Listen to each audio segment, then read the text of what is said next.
Nagbibideo sila. Ang araw ngayon, April 10, Wednesday, 2022. Ayan, mga nagbibideo sila. Enjoy dito sa may cafe. Bro, may mga nag-comment sa Facebook natin na daw, parang nangati daw sila dun sa swimming pool nila. Okay ba ang tubig natin sa swimming pool ngayon? Ayos naman po ang tubig natin, sir. Oo. Tinest nyo dun sa test kit natin? Opo. Ayos naman. Ayos naman po. Ayun, okay. Sige, check natin yung mga tubig. Punta lang ako sa mga swimming pool. Ano? Lahat. Ayun, oh. Nabigay si Sir. Ayun, Sige, iwan muna natin sila. I-check natin yung swimming pool doon sa baba. Kasi nga may nag-comment sa Facebook pa, nilagay yung comment na madumi daw yung pool at saka nangati daw sila. Syempre hindi naman tayo papayag na kung meron man mga infractions, meron man mga kakulangan sa ating mga ginagawa dito, aayusin natin yan. Hindi naman tayo magkikibit balikat sa mga reklamo. Ayan. So ang dami naman nag-swimming ngayon kasi ngayon ay holiday. Kahapon ay araw ng Kagitingan. Ngayon naman ay Eid, kaya talaga ang dami ng mga tao nagsiswimming. Ayan, oh. Naglalaro ng volleyball. Ito, sila sir, mukhang nag-swimming na, basang-basa sa tubig ng swimming pool. Ano sir? Kasi may nagreklamo na daw. Nangati daw sila doon sa swimming pool. Ano masasabi niyo? Kumusta yung tubig? Ha? Malinis naman. Malinis po ba yung swimming pool? Hindi naman ba masyado matapang yung chlorine? Hindi naman. Oo nga eh. Thank you po Thank you po. Kasi nasa tamang levels naman. May mga pang-test po kami dito na binigay sa amin nung swimming pool contractor namin. And ayos naman yung mga levels. Ayan, kamustahin natin sila. Kumusta po mga sir, mga ma'am? Ano ba, okay ba yung quality ng tubig natin? Maganda po, maganda. Hindi naman po matapang masyado. Hindi naman. Kasi may baby sila no? May baby kasi syempre sensitibo sa mga kung ano mga gamot ang nasa swimming pool kagaya ng chlorine. Hindi naman po ba nangangati si baby sa swimming pool? Meron kasi nagreklamo. Hindi naman. Hindi naman po. Oo nga. Kanina galing na siya dito eh. Galing na dito. Kanina pang umaga.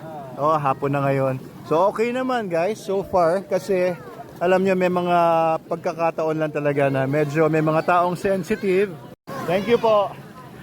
Ayan, so may mga taong sensitive lang talaga yung balat, no? Hindi naman natin maiiwasan na merong mga sensitive sa chlorine. Tingnan nyo rin po kung kayo po ay sensitive sa chlorine, syempre mahirap po talaga kung magsuswimming kayo sa mga swimming pool na may chlorine. Ayan. Kamusta po? Kamusta po ma'am? Okay po ba? Nag-swimming na kayo? Tuyo pa yung buhok nyo no? Hindi pa kayo nag-swimming. Kamusta po ang tubig natin? Malinis po ba yung tubig?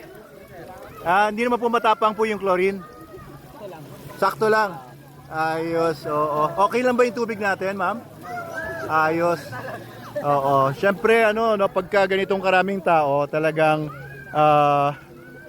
hindi maiwasan. May mga konting lumulutang na mga dahon dahil sa mga dahon natin sa mga halaman. Pero inaagapan naman po natin yan. Ayan. Thank you po. Enjoy lang po kayo dyan.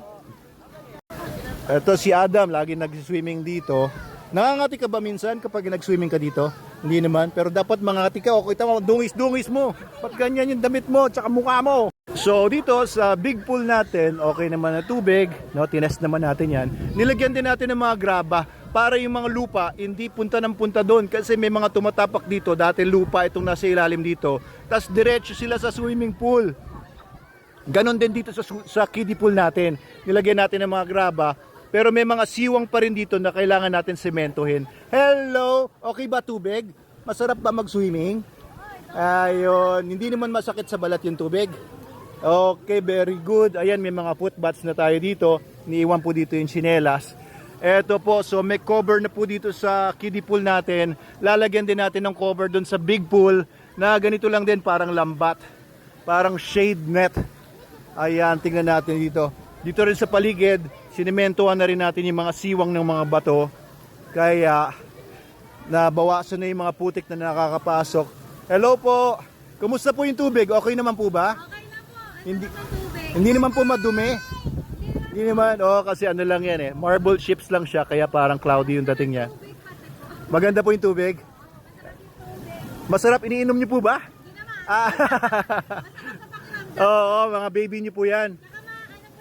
Maganda yung ito yung laba. Oo, ayan, marble chips po kasi ito. Hindi to ka guys, iba. Swimming ng batang maliit. Pwedeng swimmingan ng bata na maliit. Yan yung mababaw na portion na yan, no? Maganda yung ganito po yung taas. Opo, ayan. Pero syempre, kailangan pa rin natin bantayan lagi yung mga malilit na mga bata.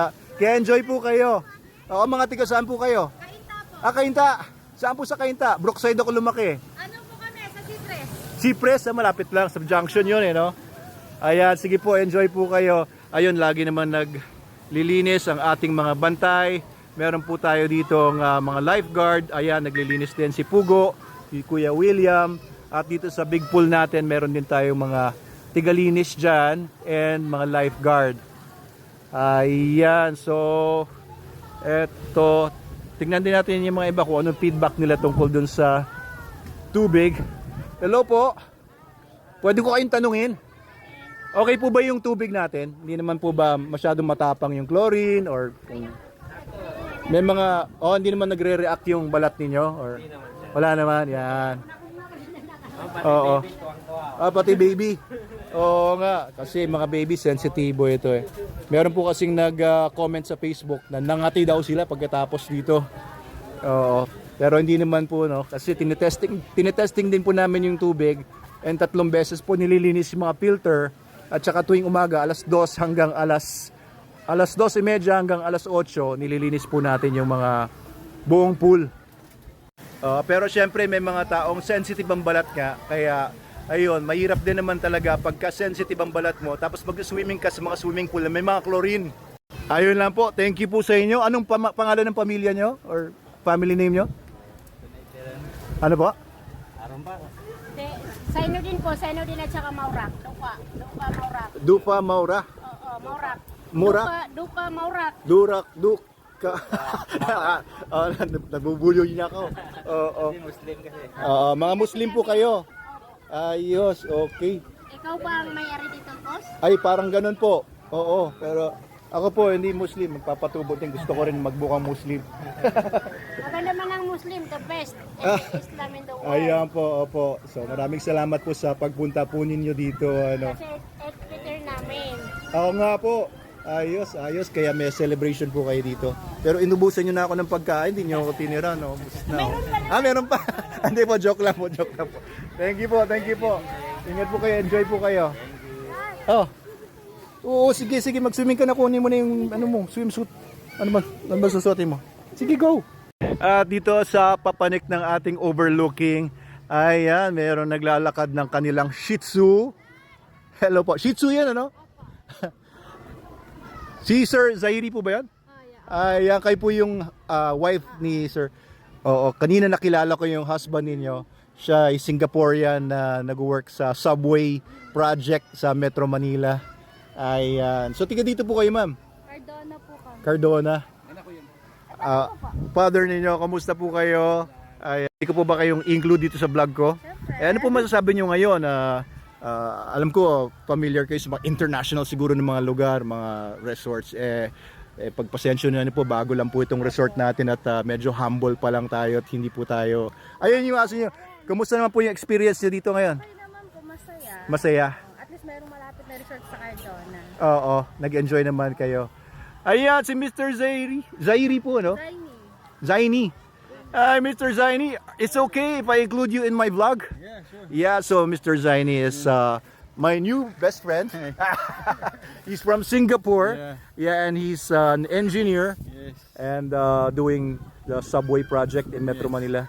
Yes. So, can you tell us a bit about the subway project? Are you going to bring it here to Binangonan from Metro Manila so we can go there to and fro? For me to decide. It's up to the government. Yeah, so he's been married for 5 years to Ma'am, what's her name? Sherilyn. Yeah, so how is it being married to a Filipina? It's good. Yeah, everything is being taken